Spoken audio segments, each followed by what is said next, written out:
Buenos días y bienvenidos a la 16ª edición de la Atlàntida Mallorca Film Fest.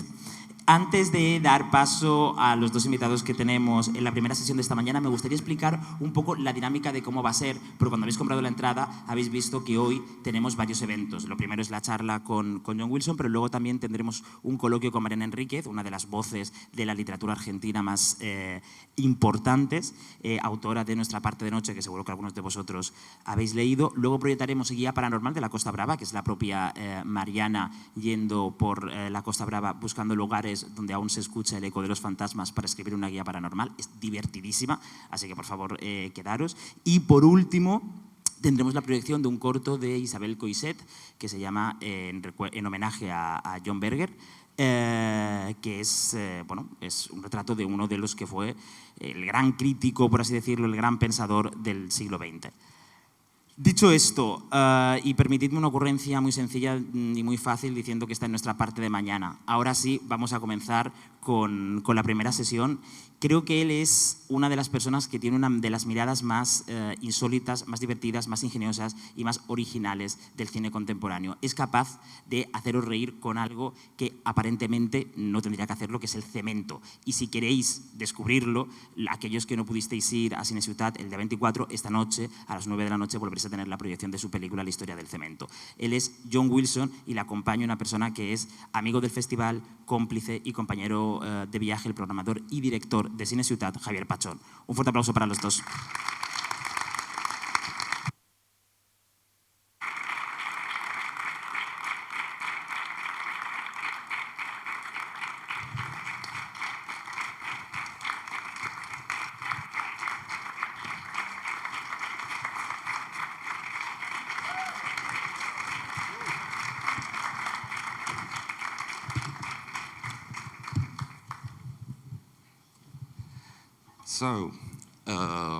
Good morning, John. Thank you for being here. Good morning. I'll do a brief introduction in Spanish. Muy buenos días a todas. Un par de notas técnicas antes de empezar. La traducción va a ser consecutiva por un servidor. Entonces, el ritmo será ese, ¿vale? Solo para que lo sepáis. Si notáis que hacéis una pregunta y la hago más breve, lo reduzco, es solo por temas de tiempo, igual que sus respuestas las intentaré adaptar. I'm mentioning about the whole translation thing. Pero bueno, ahora ya sí, entrando en materia, bienvenidos a esta talk de la Atlántida, que es un verdadero honor y es un regalo que me han hecho desde el equipo poder estar aquí. Y voy a empezar citando a un profesor de audiovisual, que además tengo la suerte de llamar amigo, que se llama Iván Bort, que habla de cómo en la sociedad nos enseñan a escribir, nos enseñan a leer, pero no nos enseñan a mirar, y cómo lo necesario que es saber mirar cuando vamos por la vida. Nosotros vamos por la calle, pasamos por encima de grietas, vemos gente trabajando, interactuamos con gente en los supermercados, pero normalmente pasamos por la vida y hoy estamos delante de una persona que lleva 20 años que si otra cosa no ha hecho ha sido mirar, y se ha dedicado a mirar de una forma muy particular, donde nos lleva desde lo anecdótico a lo emocional, en un viaje sorprendente y del que esperamos conocer más durante esta charla. Él empezó trabajando para un investigador privado, grabando... yeah, I've mentioned your private investigator job right now, sorry, I had to. Y desde ahí, ya antes empezaba a grabar, su primer trabajo fue ese, y de ahí pasó a unos vídeos que él empezó a subir a Vimeo, y ver el arco de una persona que solo por su forma de mirar nos lleva desde investigador privado, Vimeo, a HBO y ahora sus propias películas, creo que vale mucho la pena conocer qué hay detrás de esa forma de mirar. So, John, thank you so very much for being here. Yes, thank you for having me. This is very surreal. I really didn't think that anyone here would know or care who I am, so this is very cool. Oh, thank you. Oh my God. Y quiero acabar con una cosa que también voy a mencionar, y es que tiene un cine que se llama Low Cinema en Queens. Entonces, como comprenderéis, viniendo yo de donde vengo, en algún momento le voy a tener que preguntar por su cine. Espero que me lo respetéis. Anyway, John, just for starters, I wanted to go in a very allegedly simple thing, but for me, I think it captures very well the way that you tackle your episodes, whatever you create.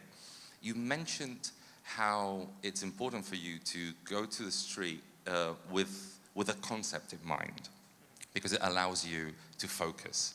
So I wanted to know if you could talk to us a little bit about that, but also how difficult is it to leave things aside? I guess like with your kind of, with your curiosity, things must be interesting beyond the focus. So how's the balance between going to the street with a focus, but then seeing other things that could have potential for other stuff? How do you work around that? I mean, it's kind of like, it's almost arbitrary, I think, what the subject is that you're pursuing, because it's just an excuse to get out of the house, you know? I always start a film with a title, you know? Whether it's like The History of Concrete was just something I thought was a really kind of funny, bold title that had this kind of gravitas to it. And I go out and I start to try to make the definitive movie about that. And then I almost try to betray myself and like my initial idea and get distracted along the way, because I don't know. I find that there are much more kind of poetic and profound lessons, I think, to be learned the farther away that you get from the original subject matter, and you can use these different subjects.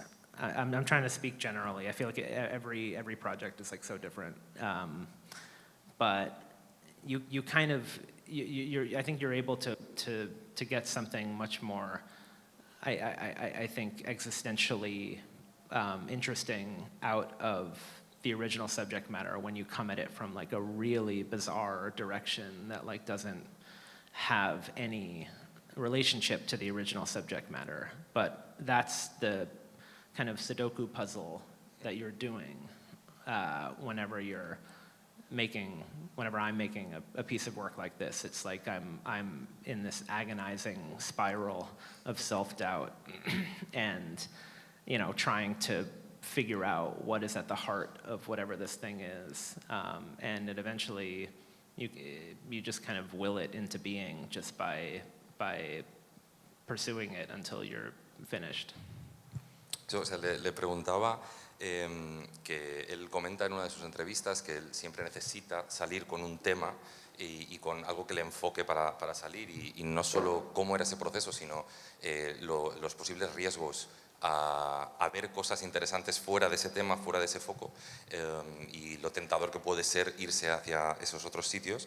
Y en realidad dice que ese foco, ese tema, es una excusa para salir de casa y empezar a filmar, y cómo en realidad lo poético lo encuentra fuera de esa premisa inicial, y que lo existencial lo encuentra ahí, dejándose llevar por lo que va encontrando, y en un proceso que definía como una espiral constante de duda y de duda con respecto a sí mismo, pero que es ahí donde acaba encontrando lo que sea que acaba convirtiéndose eso que esté haciendo en ese momento.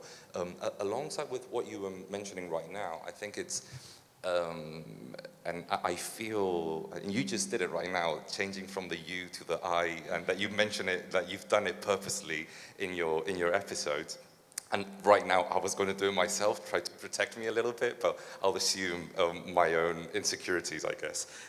When I watch your stuff, it's such a ride in the most beautiful and strange and beautiful way, in the sense that I catch myself curious, I catch myself laughing, I catch myself, and this is the most embarrassing part, maybe a bit condescending sometimes, depending on who you're pointing the camera at, because of their singularity, and you feel like they're weird and I'm the normal one, you know, sometimes, and that switches every now and then. And then you end up moving me. Like for you, I'm not trying for you to fix me, but how you were talking a little bit of that path, not with those specific emotions, but those different stages and emotions that your episodes or your films have. Where do you find, or how do you tackle those different emotions and those different languages and tones? Is it in the edit? Is it in the filming process while you're filming? Do you think, oh, I better film something more on this tone because I'll need it in the edit? How does that work? I think I'm usually very disappointed whenever I finish an interview, because it is very dry and there's no like real kind of humor or kind of insight that's kind of overlaid onto it yet. And I like to feel very deeply, almost as like a drug in a way. And I feel like maybe it's an American thing also, this kind of collective repression, you know, of certain, you know, sexual or kind of professional anxieties, or you know whatever. I don't know why those are the two.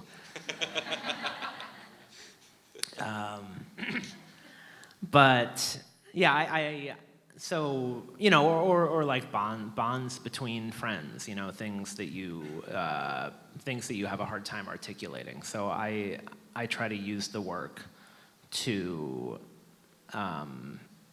as kind of a release valve in that way, just to be able to I don't know, just like to feel something distinct and unique. But I forget where you went. It's about that. No. But it's about the if you find that pace in the edit or while you're filming. Oh yeah.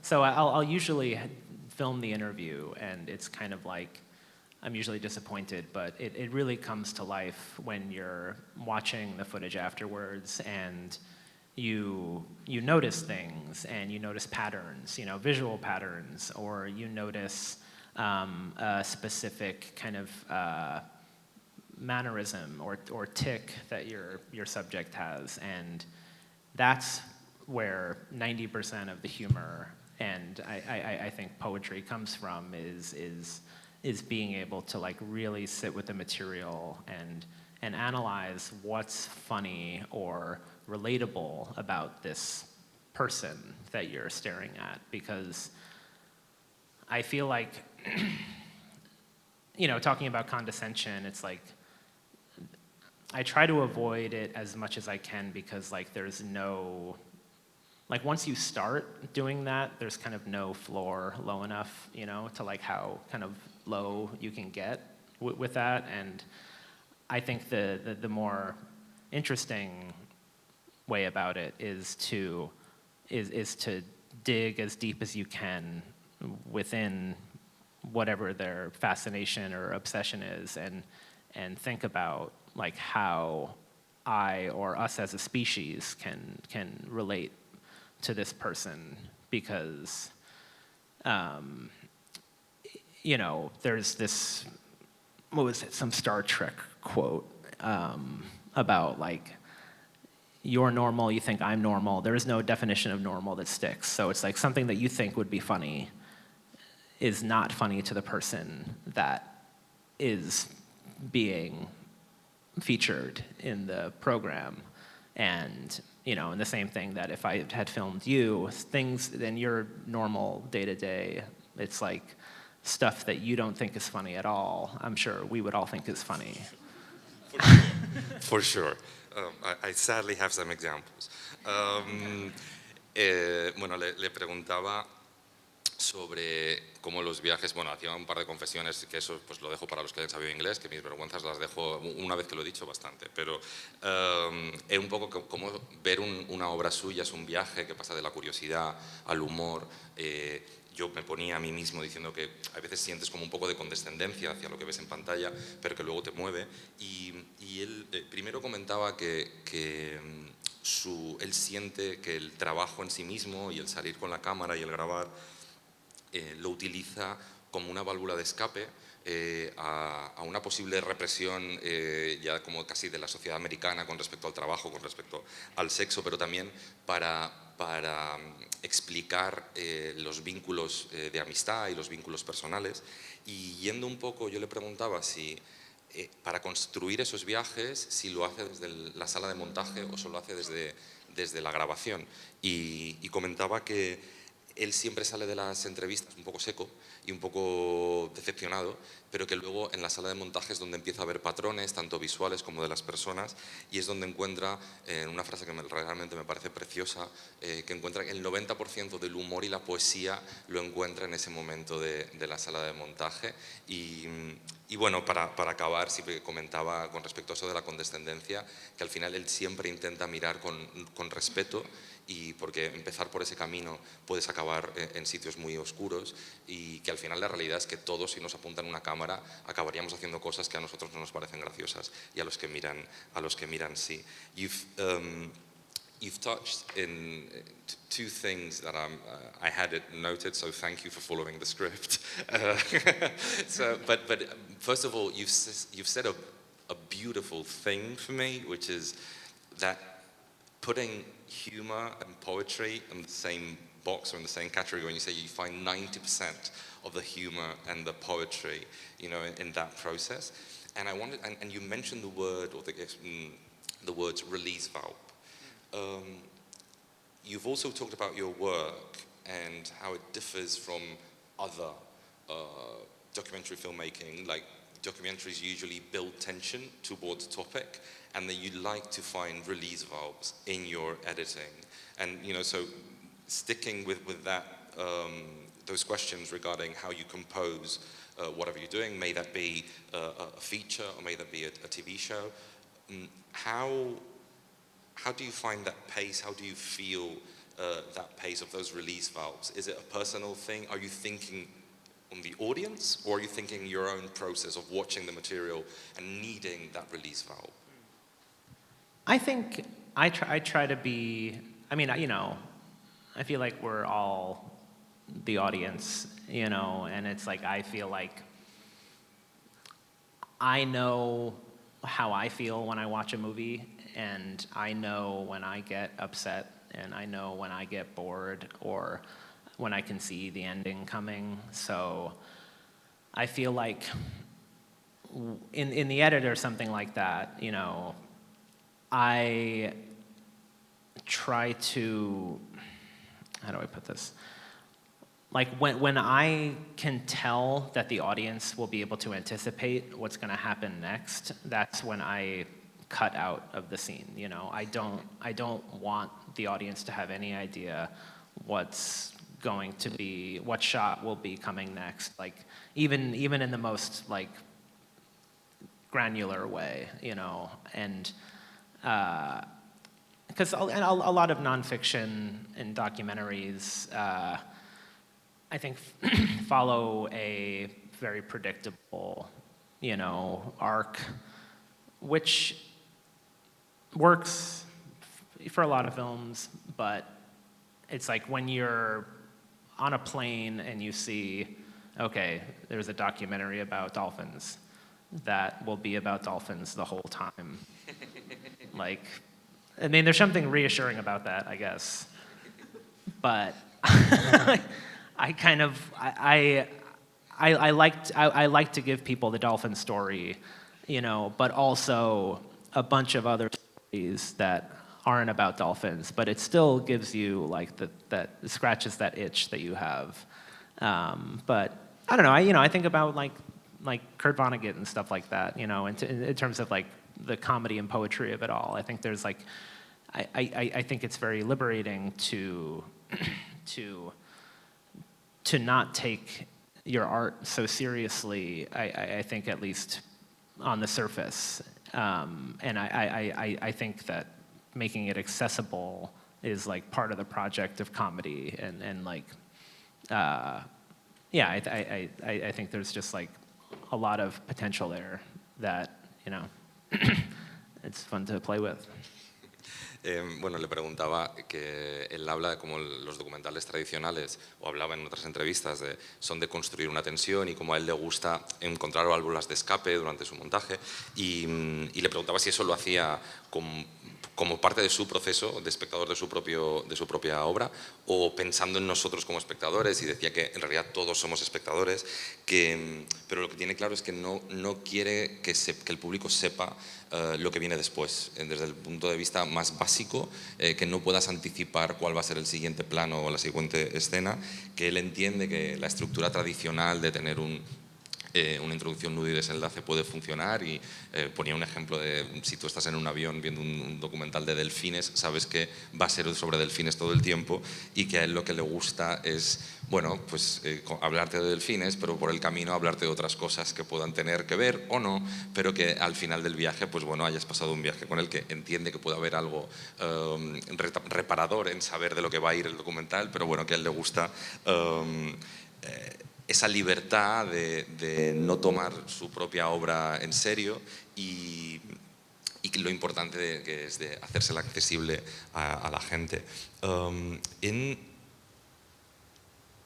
Again, along those lines, and going back to what you're mentioning about, treating with respect the people that you're interviewing and you're putting to the camera, which I feel it clearly shows that, when I was mentioning the condescension, it's like the Jim in the office, or Tim in the UK's office, that they look at the camera and they represent us feeling the awkwardness, and it's like we are those people, and individually we find it in different places for sure, but we always see, I think, that your respect towards the moment, and I feel that that's so complicated, especially through you being more and more known, and having your set being a city that people watch the shows and the films that you create. So I wanted to ask, how does that relationship, how does that evolve? And your capability of having true moments with the people that you interact with, has there been a change from when you started in Vimeo till now? And if so, how are you tackling it to keep giving us very true and sincere moments? I feel like the people knew about the show in like seasons 2 and 3, so I was already dealing with, like, I think a certain level of self-awareness from the people that I talk to, but at the end of the day, people can't help but be themselves. I don't think anyone is a good enough actor, I think, to really eliminate certain knee-jerk reactions they have to certain questions. And yeah, I mean, I don't know, I really haven't noticed that much of a difference, because it's like, I don't know, people, like, when they may know about the show or what I've done historically, but if I'm talking to them about how concrete, the composition of concrete or something like that, like, unless they're like a vaudeville actor, like, who is like constantly trying to perform or something, they're just going to be themselves pretty much. So I haven't really had much of a problem, yeah. Bueno, le preguntaba si precisamente porque tiene esa mirada de respeto hacia la gente, si con su ascenso a la fama, digamos, que la gente le va conociendo y trabaja mucho en una misma localización, que es Nueva York, si ha encontrado dificultades en que la gente se le abra a él, y su respuesta muy directa es que no considera que nadie sea tan buen actor como para aguantar una interpretación tanto tiempo, y que él ya durante las temporadas 2 y 3 de How To la gente ya sabía de la serie y aún así no ha notado mucha diferencia por eso, porque al final la gente se va abriendo y si les preguntas sobre el hormigón ahora, pues acaban respondiendo como realmente son y portándose como realmente son. I'm gonna move briefly, because I know we have people from all sorts of life, but because we're on a festival, there are a lot of creators. We have industry talks, we have local creators that want to do stuff. There's a lot of documentary landscape here of people doing documentaries. I was wondering on a more technical side, you've mentioned every now and then how important it is to you to go with a dedicated camera. Like, you don't hide yourself. Like, you go with a proper camera, with a proper mic, sometimes with a boom mic, sometimes with a cable mic. And you've mentioned about not having a phone because it distracts you also. But at the same time, sometimes we feel that maybe a phone is less intrusive, and yet you manage to power through. From that technical side, how do you approach that? And have you ever felt, oh, I wish I had my camera there? Do you always have your camera there?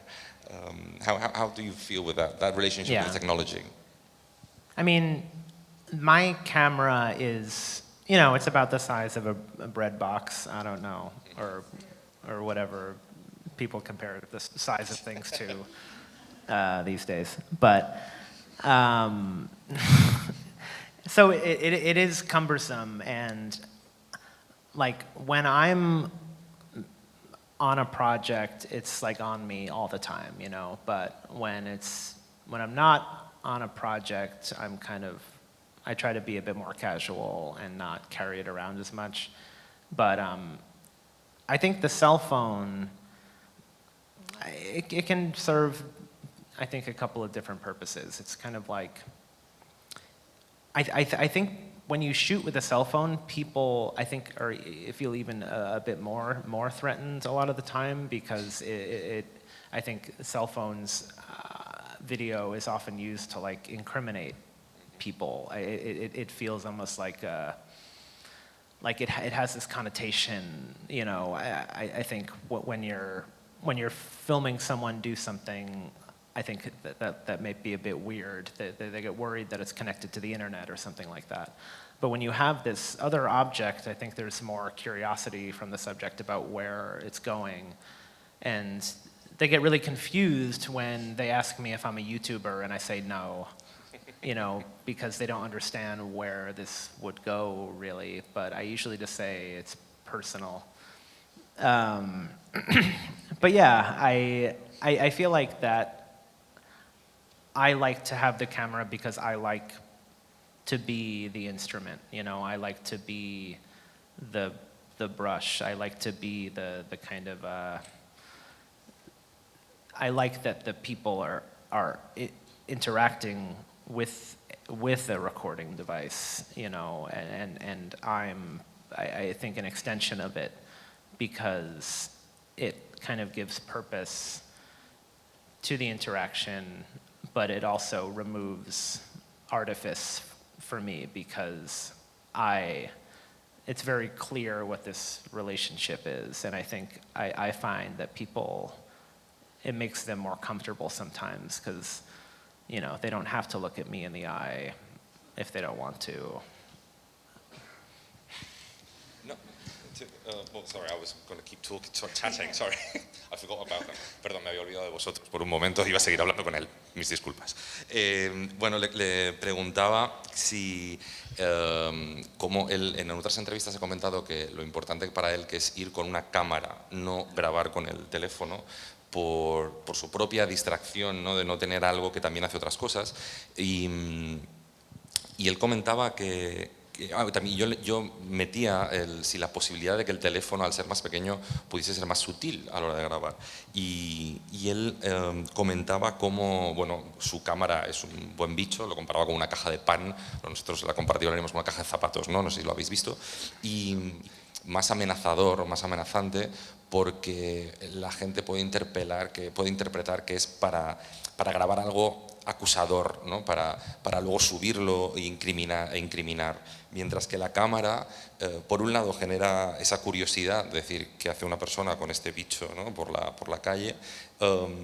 Y al mismo tiempo luego él dice que le preguntan si es para YouTube y él dice que él no es youtuber y la gente acaba un poco confusa, que suele decir que es para un uso personal, pero al mismo tiempo genera esa paradoja de que como tienen que mirar a esa cámara y esa cámara se interpone entre la persona y su cara, las personas tienen que mirar a la cámara, no a sus ojos, y él acaba notando una cierta comodidad y una complicidad y una cercanía mucho a pesar de lo aparatoso o gracias a lo aparatoso, al contrario que con un teléfono.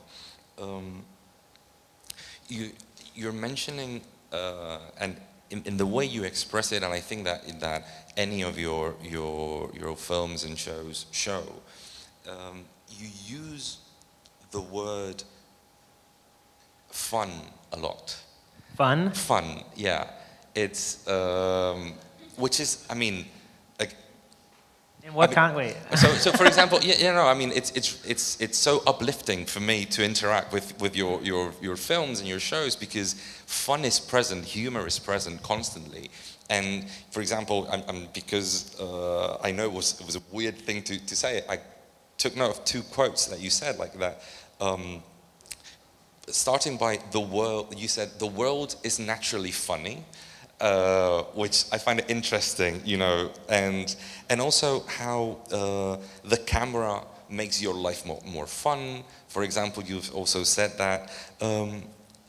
So I wanted to know, and then on the other side, or the same, I really don't know, of the coin, you've talked about how filming and how, more specifically then in the writer's room, when you got a writer's room for how to, became like therapy sessions for you.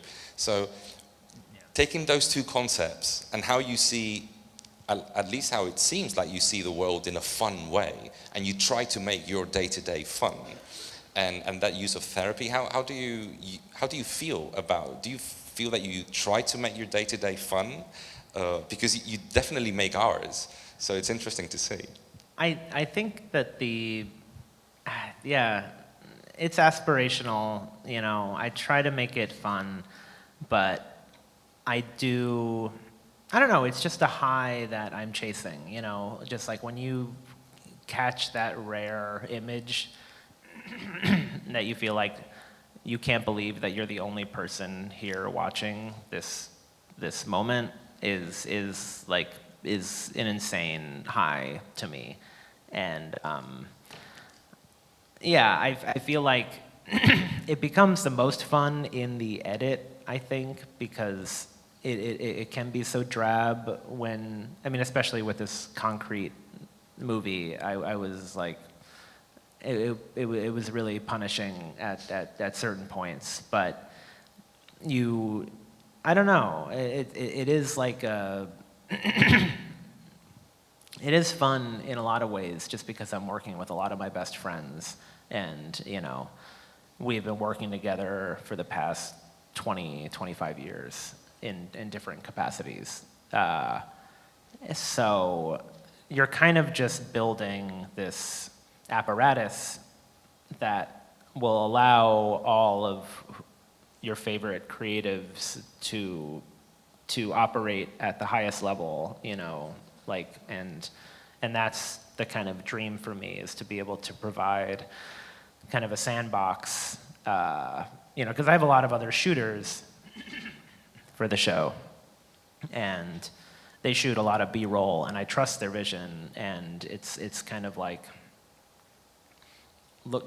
getting all that footage back and watching it together is just is such an amazing bonding experience, and it does make me, I think ultimately stuff like this is incredible. I can't believe this.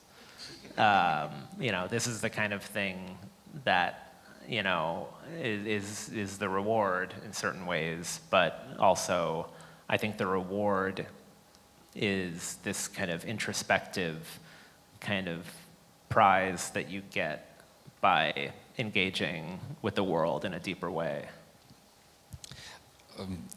Sorry, I was digesting a bit. I mean, I think it's very beautiful, and it's how the way you do share that fun with other people in the shows. But vuelvo con vosotros. Le preguntaba que él, la palabra diversión y la alegría está como muy presente tanto en su obra como en las entrevistas que da, y habla de cómo busca la alegría y cómo ir con una cámara le alegra el día. Entonces le preguntaba un poco cómo era ese proceso y cómo buscaba y qué sentía él sobre eso, que desde fuera a mí me parecía interpretar y a mí sin duda me alegra, y me hablaba y comentaba que él siente que es aspiracional, o sea, decir, no es que se sienta así, sino que él quiere sentirse así e intenta hacer cosas para que le lleven a ello.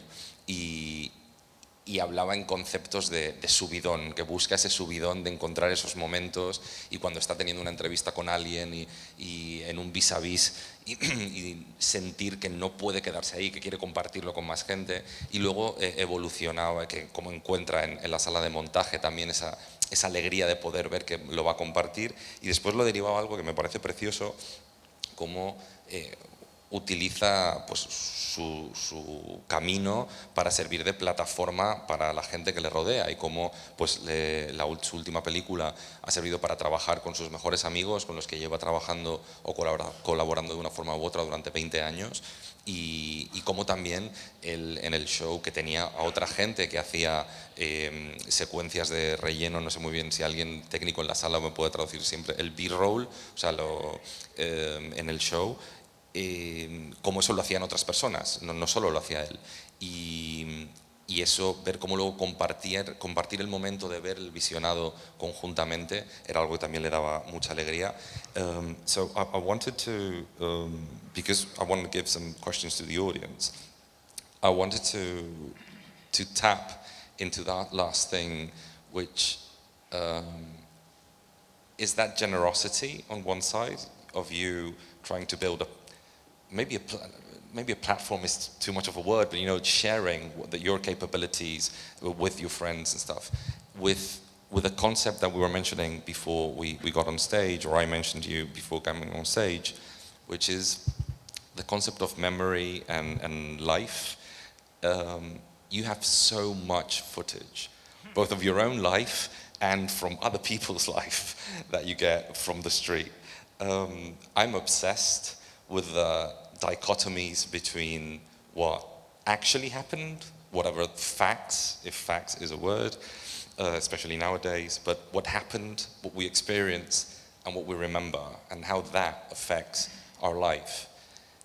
I can't imagine how that process must be for you, where you can go back to see what actually happened. Of course you can go back to the experience, but how do you, because you've said you've used this as therapy in a good way, what's your relationship with your archive? And how does that affect your own reliving of your own life? Yeah, I have a lot of material. I feel like when I had a TV show, I had a team of people that were organizing and keywording and archiving everything meticulously. But with this last movie, I was on my own almost the whole time with the edit, So I find them, I worked as an editor for most of my life, just like professionally for money. That's like how I made a living. And to me, the most freeing thing when I'm on my own is to not have any organizational principle, like at all. So I will shoot a whole day of footage, I'll come home and I'll look through it, I'll take 10-second clips of all my favorite stuff, and I will put it in a timeline, and then I will do that for years. And then I have this string out of footage that has no organizational principle at all. And I can just scan through that, and the chaos of that timeline is more inspiring than knowing exactly where everything is, because it's like, but after enough time, I also have like a general idea of where things are. Like, it's like if I went into your house and you asked me to find a photo of you and your grandmother, it's like I wouldn't know where to start, but you know where it is. Yeah. You know, it's like it's like it may seem chaotic, like if to another editor, but I know generally where the footage is, even though there's no organizing to it. And yeah. Pues le preguntaba si, claro, él tiene muchísimo material de archivo, tanto propio como de personas ajenas, y quería saber cuál era su relación con ese archivo y si le afecta en un ámbito personal pues tener tanto pasado documentado. Y él comentaba que es verdad que tiene mucho material, que él empezó haciendo trabajos por encargo, pero que la premisa, y lo concentraba mucho ahora en la parte final, la premisa es una falta de organización que a él le funciona, y creo que en su símil o analogía final lo acababa muy bien, que él hablaba de que si él viene a mi casa y me pregunta por dónde puedo encontrar una foto mía con mi abuela, evidentemente él no tendrá ni idea de dónde está, pero yo sí, y no necesito tener una mega organización, sino que uno tiene un poco una intuición de dónde están las cosas, y que él tiene esa relación de organizacional con el propio material, que él puede poner el material en el programa de montaje, ponerlo el material uno detrás de otro en el timeline, y puede escanearlo y puede saber dónde están las cosas.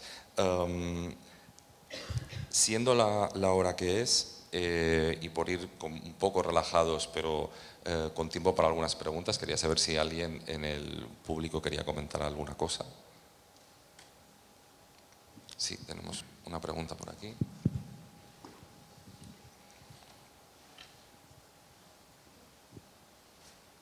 Hi. Hola. Congratulations. I love your work. It's so inspiring for me. I'm going to do the question in Spanish because I'm not able to do it in English.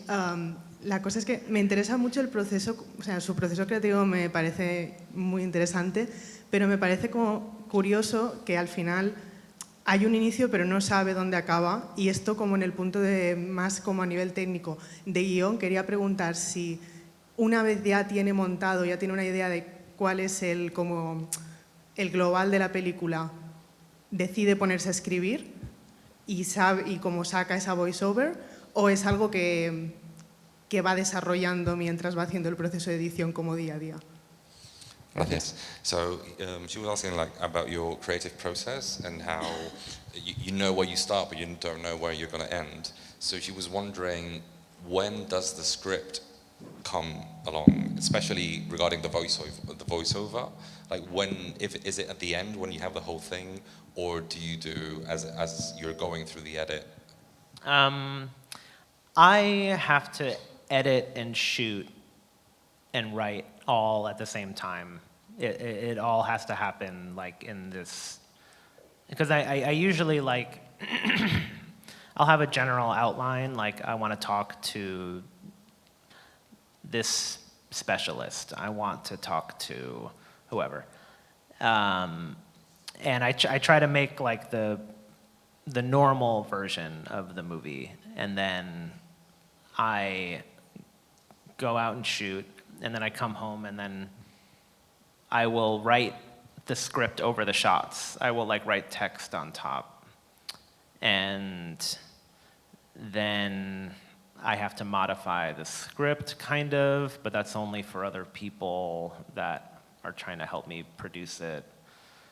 But yeah, it all has to happen. Like I'm writing and shooting and editing down to the last possible second, because it's like I shot the very last shot of the concrete movie on Christmas Eve by myself, and it was very sad. For those that have seen the movie, you understand. But yeah, it's like it's like a tripod of three different things that you need each to be able to stand. Bueno, comentaba que él necesita montar, grabar y escribir el guión todo a la vez y todo al mismo ritmo, que en el proceso de montaje es verdad que escribe, o sea, pone texto encima de los planos con ese guión y que luego es verdad que en el proceso con otras gente, con el resto del equipo, pues puede haber modificaciones, pero que él necesita esas tres patas de que funcionen a la vez y construir a la vez. Y de hecho dice también que al final aprovecha hasta el último segundo o lo estira hasta el último segundo ese proceso creativo, y ponía de ejemplo como uno de los últimos planos en la película que bueno, espero que algunos de vosotros vieseis el viernes o podréis ver también esta tarde, de su última película. Lo hizo Nochevieja, o sea, es decir, hasta ese último momento aprovechando para escribir, montar y filmar. Sí, tenemos... había una por allí primero y luego teníamos otra por aquí.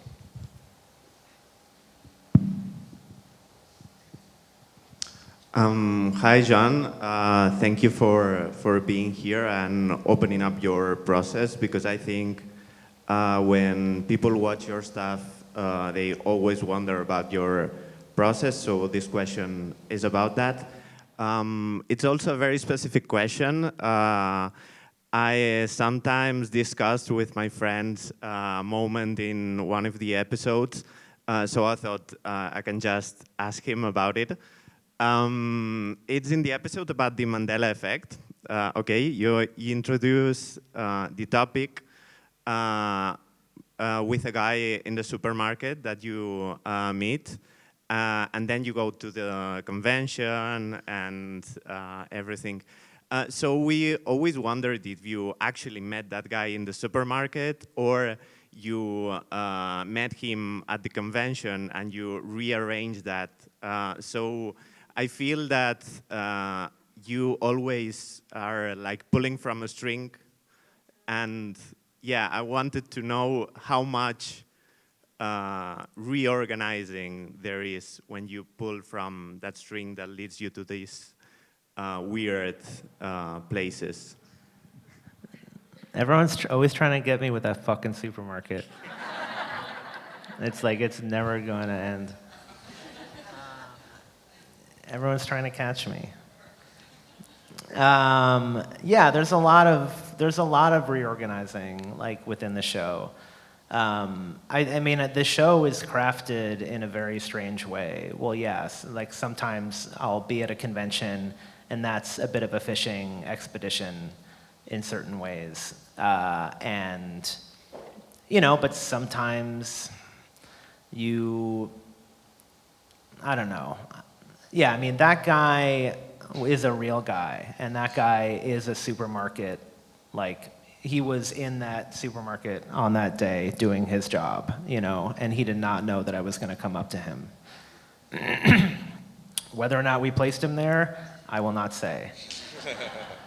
But I'm just, I'm very dedicated to like manufacturing a real moment, even if there's a bit of machinery behind it, because these are all real people, and this drama that we're creating with the show, I think I think there's a kind of a higher power there that I'm kind of trying to please, like within myself, and yeah, I feel, whoa.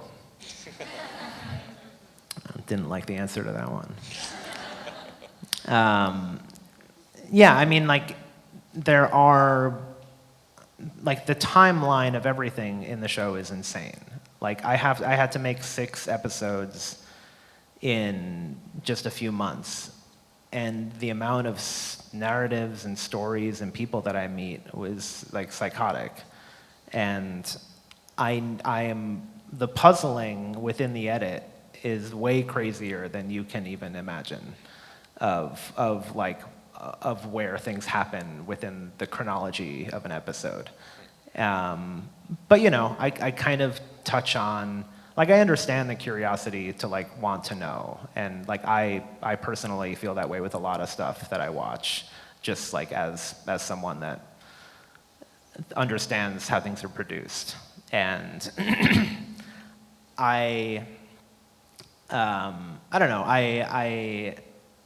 so yeah, I understand that, but I think that, like, I try not to, like, encourage, or I try not to talk about that too much, just because I feel like it kind of, it removes a bit of the magic from it. But if anything, if that supermarket scene taught me anything, is that I need to do a better job of, you know, of selling a real moment, even if, you know, it was like genuine. It's sometimes like, sometimes a real moment feels fake a lot of the time, and you kind of need to, like, do weird things in an edit to make people believe that a real thing is even real, because we've been so trained to distrust, I think, certain kinds of media and the way that, like, things are assembled. And I think that's healthy, you know. So I don't fault anyone for it. You know, that's why I made that episode about birds. Sorry, this is very long.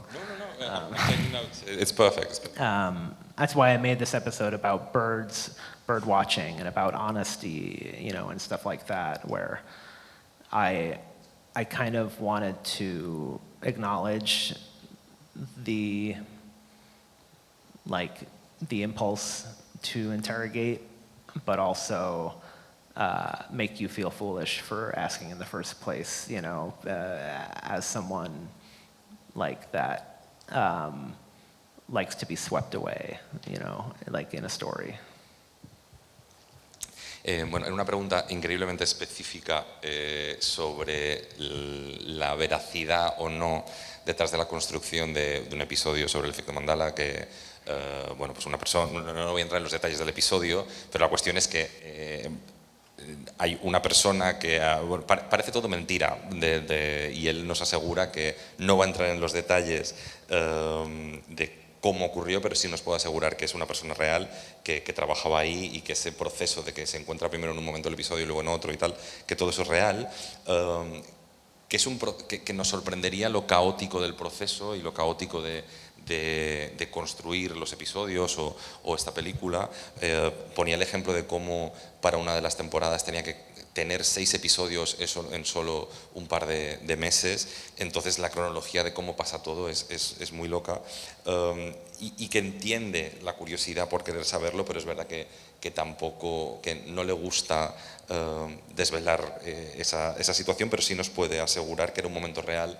Y terminaba haciendo una reflexión interesante, que era sobre cómo hay veces que lo real nos parece ficticio porque nos parece increíble que pueda ser real lo que estamos viendo, y que habla de lo sano que es esa desconfianza del proceso, pero al mismo tiempo le supone un trabajo para poder reflejar algo que realmente está pasando y poder mantenerlo ahí. Y ese trabajo hizo un episodio sobre pájaros y sobre el avistamiento de pájaros, que de una forma un poco más elevada quería plantearse preguntas con respecto a eso. Una última pregunta. I see that guy over there has okay. had his hand up.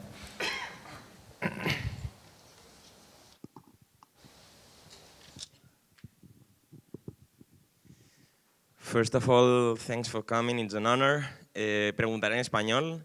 Hay un punto de su trabajo que tiene como de minería cinematográfica por su método de trabajo, de estar en el momento y en el sitio adecuado. Y a mí me genera mucha curiosidad saber cómo lidia con la posible preocupación o frustración de salir con la cámara durante una semana entera y no encontrar esos 10 segundos que él busca al final del día que le parezcan interesantes o estimulantes. Muchas gracias. So he was asking that about your creative process, that he feels it's like film mining, in the sense that you try to be on the right spot in the right moment, the right time, and how, if you worry, and how do you worry about if you've spent the whole week going out with your camera and maybe not finding those 10 seconds, that moment that you're looking for? How is that process of worry, if it exists? I that it does exist in a big way, but I feel like the project then, like when you don't get what you're looking for, I think it's a blessing in a lot of ways, because you then need to reorient yourself around what you have, and that like becomes a much more interesting project at that time. And like I think especially with the concrete movie, you know, it's like so much of it has nothing to do with concrete, and you know, but you have to do these gymnastics in your head, and that's when the real kind of like joy of the process for me begins, when you have to make something out of what you have. And I don't think you realize how valuable this like material is that you thought was irrelevant. It becomes like really valuable, like with a very slight change in perspective.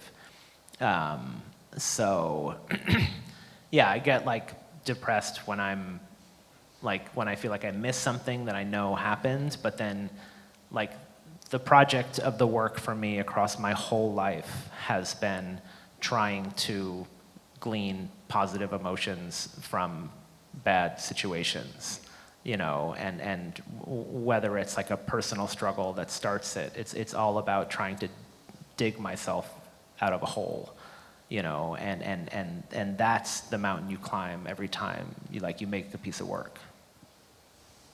Bueno, confirma que la preocupación existe cuando va pasando esa semana y no lo encuentra, pero como para él no encontrarlo intenta que su perspectiva sea convertirlo en una bendición, y que eso le lleva a reorientar el propio proceso y que eso le lleva al mismo tiempo a que se vuelva más interesante. Y como, pues hablando de la película sobre hormigón, va de muchas cosas más allá del hormigón y a veces ni del hormigón, pero que ese proceso lo hace más interesante, y cómo, por supuesto, esa depresión existe, pero que él se intenta autoimponer esa forma de ver la vida, tanto en lo personal como en lo profesional, de sacarse a sí mismo del atolladero, y cómo, volviendo a la parte técnica, al final, con esa actitud, muchas veces lo que parecía irrelevante se acaba volviendo relevante de otra forma. Bueno, simplemente vamos a dejarlo aquí, invitaros a todos a que cojáis las pocas entradas que quedan en Cine Ciutat para esta tarde, donde hablaremos un poco más de la película y de su proceso creativo, evidentemente, pero bueno, os invito a que la veáis. Allí sí tendré tiempo de preguntarle sobre su cine, pero bueno, que nos vemos esta tarde. John, it's been an absolute pleasure. I was telling them that for them to come tonight so we'll speak a bit more about the film. But I want to finish with, beyond thanking you for your openness and how the feeling, especially with the last thing you said, which really felt like a closure to one of your episodes, because to be honest, like you're a natural on your own language. But you once said in an interview that you might regret plenty of things in your life, but you're never going to regret going out to film something, because you always come back with something that you wouldn't have had if you had stayed at home. I think it was around 8 years ago you did How to Live with Regret. So I think it seems you work it out. So congratulations, and thank you very much. Thank you. Thank you. Thank you so much for coming, everybody. This is so surreal. Thank you very much.